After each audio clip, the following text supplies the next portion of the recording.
This is Newsbreak 26 in southwest New Brunswick. I'm Vicki Hogarth. Here's what's happening in our part of the world.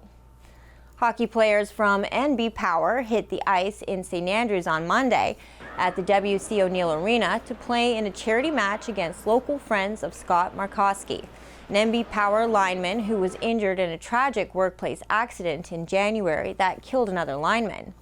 Markowsky had only recently relocated to the Moncton area from St. Andrews when the accident occurred. His Charlotte County friends decided to organize a 24-hour hockey game fundraiser, beginning Sunday and ending on the long weekend Monday, to raise money for the Markowsky family as their friend's long road to recovery begins. Markowsky's NB Power co-workers were quick to join in the support, playing in the final 2 hours of the marathon hockey event against Markowsky's former teammates from the Wawig Warriors. The event raised $11,500 in total for the Markowsky family. Plans for French Immersion reform won't go ahead as planned, and a Charlotte County MLA played a pivotal role in the decision reversal. For more on this, here's CHCO's Ian Curran. On Friday, at a media event in Fredericton, Education Minister Bill Hogan announced that the province has backtracked on its controversial plan to replace French Immersion with a new 50-50 French language program at Anglophone schools in the fall of 2023. Well, I mean, to be honest, I really thought the framework that we announced was a great idea. I still think that in certain cases it could work really well. However, what we found out was that it's not in the best interest of all our children. After holding public meetings across the province and hearing from 13,000 participants, from educators and experts to parents and students, the Department of Education has decided not to go ahead with reconstructing the French language learning framework.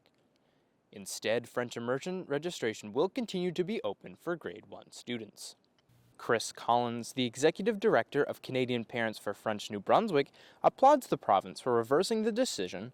Well, Andrea Anderson-Mason was pivotal in the decision. You have very strong representation in that area of the province. She stood for her constituents, and she also brought up literacy, which was an important part of this argument. Moving forward, the province plans to create a stakeholder group to determine the next steps of improving the education system. Ian Curran, CHCO, Newsbreak 26, Fredericton. Thanks, Ian. Finally, since St. Stephen opened the doors to the town's first warming station in late 2022 to accommodate the growing homeless population during the winter months, it's had occupants every single night.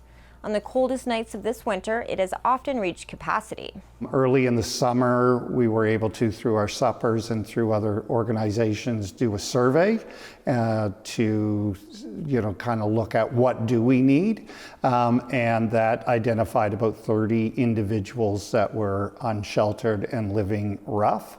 So then as it got colder, again, the same big body of individuals like-minded in the community got together and said, what do we need? Thought about a warming center, trying to find places in we were part of that, but in the middle of it, it's like we need someone to take this on, and being a nonprofit and working in the community, we thought then we would be a good fit. Jim Stewart and Lori Perel of Neighborhood Works are hoping Charlotte County residents will bundle up in support of the growing unsheltered population to participate in the Coldest Night of the Year fundraiser.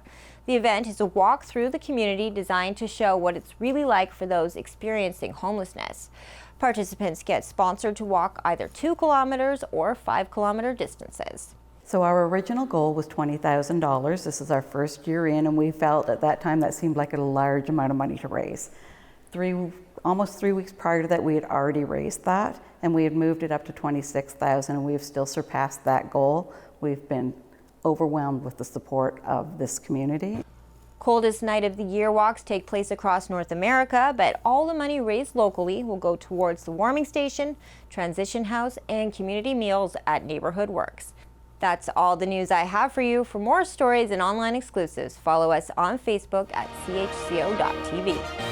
A news and public affairs production of CHCO TV, New Brunswick's only source for independent community television.